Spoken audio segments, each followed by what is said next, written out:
Good afternoon, ladies and gentlemen. I'm happy to introduce our next fireside chat, Trading Summary 2023, Trading Behavior Shifts, Risks, and Outlooks. Please welcome with me Naomi Ewart Simcock and Opal Yang. Ladies, the floor is yours.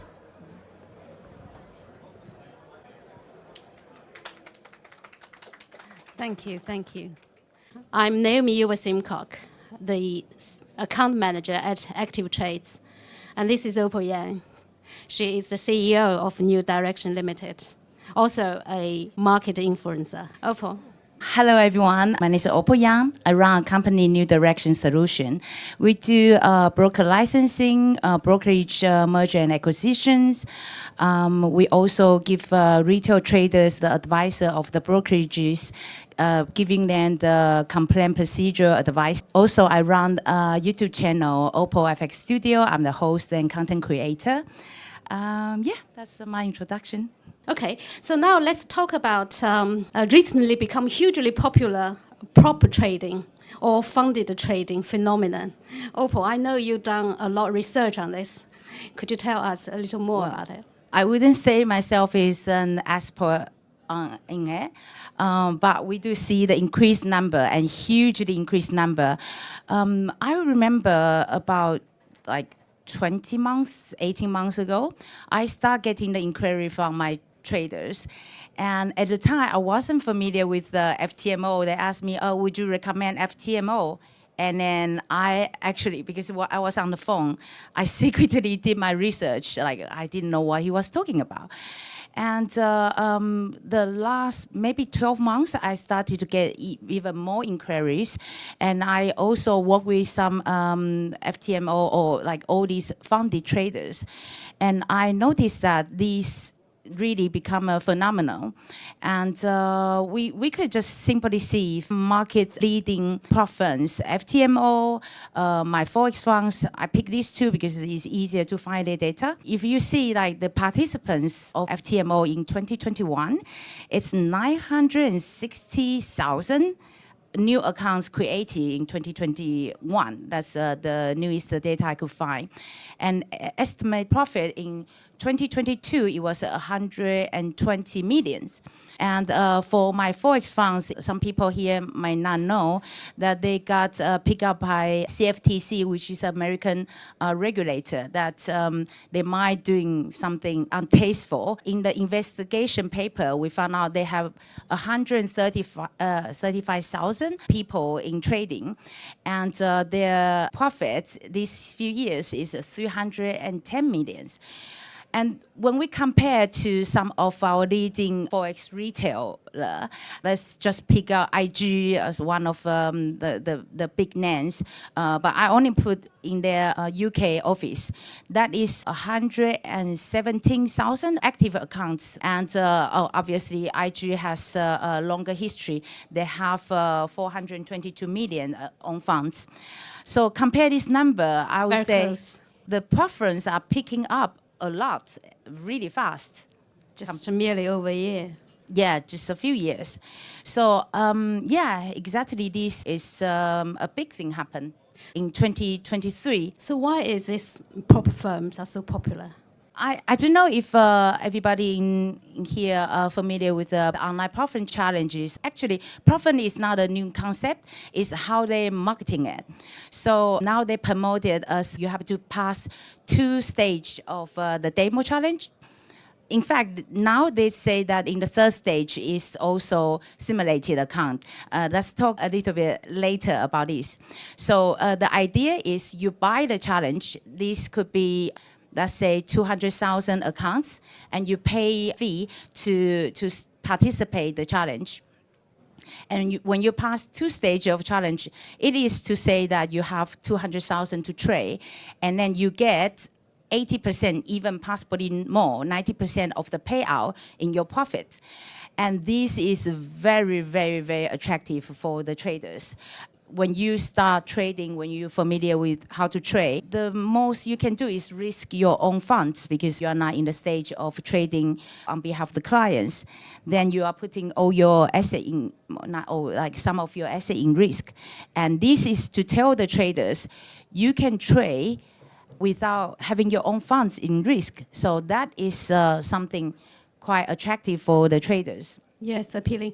But how much is the fee you're talking about, roughly? Let's take FTMO as an example. If you want to trade $10,000, you pay $150. $100. So how could possibly they are making hundreds, millions of profits? Yeah, you got to see it's a snowball effect. And you can see that, take FTMO as an example. In 2021, they have 960,000 accounts created. As we spoke to them earlier, they don't really put the trades in the market. So the way they do that is to accumulate these people's fees and then to pay the profitable traders. So that is one way the traders get paid out. If the trader is profitable, they will pass the trades to the market, just like STP. So there are ways they're making money. It's interesting. In 2023, if you want to say one of the big things happen in the forex market, I would say, yeah, passport profits booming is really one of the big things. So what do they do if the customer failed the first stage? It's quite interesting because it's a lot of psychology in it. Some preference they design in a way, if you pass the first stage and you fail in the second stage, you have a chance to take it again. Basically, it's actually just making the traders wanted to do it again because passport you get 80% payout. So yeah, they play psychology a bit. So they got the psychology right. Something maybe is worth it to mention, social media plays a big part. If you now search funded trader, it's almost like they are having a competition who is the most funded. Before, I think forex trading could be quite lonely. Which social media platform do you see this? They are all over YouTube, all over Twitter, talk about prop trading and compared to the payout, they talk about trading strategies a lot, yeah. They actually bring the community together. I think it's definitely a trend and the trend will continue. So it sounds like trading is no longer a lonely business. For example, FTMO, they're actually actively putting the traders as a community. A lot of provinces as well, they put out some traders meetups. I've attended one meetup before. I found out between them, they are encouraging each other in a way that make you want to be more funded. It is very interesting. And I think if the audience here, you are introducing brokers or retail brokers, definitely could have a think that from this phenomenon, how we can also make profits. So I don't understand, if the customers all play with stimulated accounts, so where the payout is from? So most of them, it is actually from the feeds. It's like a lottery, isn't it? You accumulate, everybody buy the lottery, everybody buy the accounts, but most of them fail. 90% of the traders failed. So basically 90% of the traders, they're paying the fees for the traders to actually make profit to get the payout. However, I also heard prop tradings, they claim that they do have investors. So they actually have the traders to trade the real money and they share the profit. So that's some different story. But I think most of them, they take it as marketing expenses.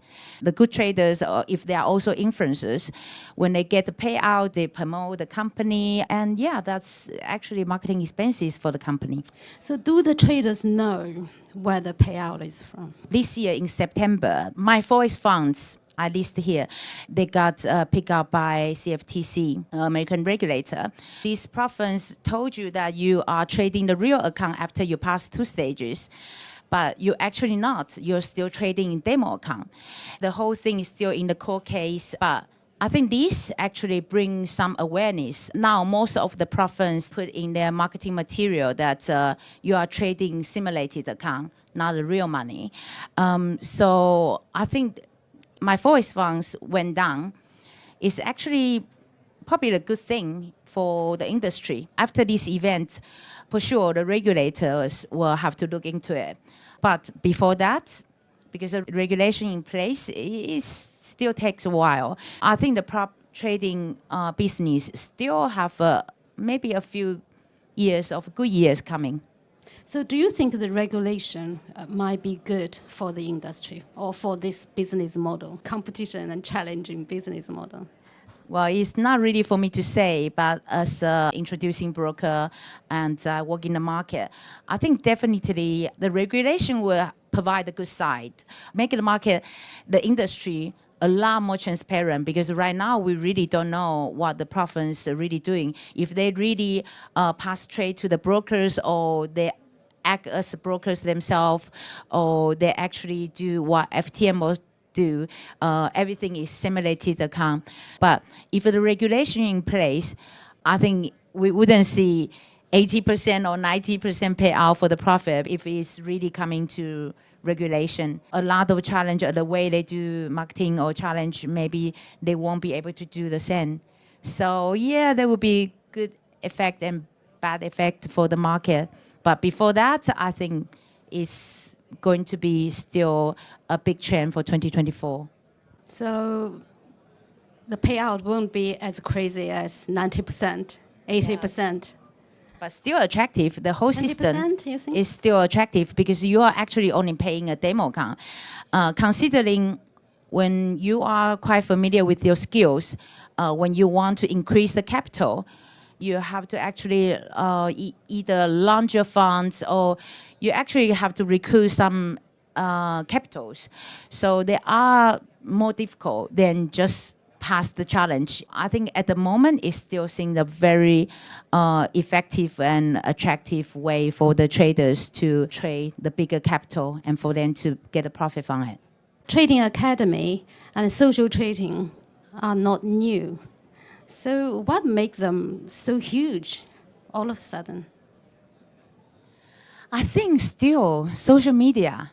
I think because like in the recent years, social media is blooming most. The hurdle is so low, and for them to express themselves is quite easy. And you know that when the traders make money, they'll tell the world. So I think that's the thing. Apart from the actual challenge is very attractive, they do good in marketing. So I think the traders buy that. Well, FTMO is, strictly speaking, is not a financial firm. So how does it fit in with the regulation? I still don't quite understand. That's why they are not regulated, and most of provinces are not regulated. You can open a province tomorrow. Wow. I probably would think about that after I did the research over how they make the profit and how much the profit they accumulated. But I mean, obviously, the risk behind it is if you just really get a lot of traders making money and you're going to pay 80, 90% of payout. That's also why their province just opened every day. But you see this one collapsed, this one shut down. So no regulation. It is true, it is a problem. But when there's a problem, there's also opportunities. And on top of that, not just a province, there are also a lot of side business coming out. Help you to pass the FTMO challenge. Also, the EAs help you to use the algorithm to pass the challenge of preference. There are a lot of business actually developed because of province now is popular. So it sounds like it has its own ecosystem. Exactly. So in our Forex world, apart from asset managers, apart from like the retail trading, institutional trading, I think this is another sector of a big thing, yeah. That's what I see. I'm not sure if that's what everybody sees. Maybe we can welcome the questions. I can see you're very positive about this. So let's finish here with a positive note. Any questions, Dean? Hi, Oppo. You mentioned an FTMO, right? It's not really a trading platform using the real money, right? Let's say demo account, right? How would you prevent me abusing the account? For instance, if it's not real money, all I can do is pay the entrance fee, go in and trade crazily without stop loss, without any strategy, just trading everything one side. No, you can't, because when they set up the challenges or in the payout stage, they have the limit of trading. In fact, that's why some of the very good traders might not pass the challenge. In general, their setup is the daily drawdown 5%, and the maximum drawdown is 10%. So there are a lot of rules in the setup. So you can't really trade crazily. And also, they could ban you from trading ruthlessly as well. Okay. That's what I believe. Okay. All right, okay, let's finish here. Thank you very much, dear Thank audience. you. Thank you.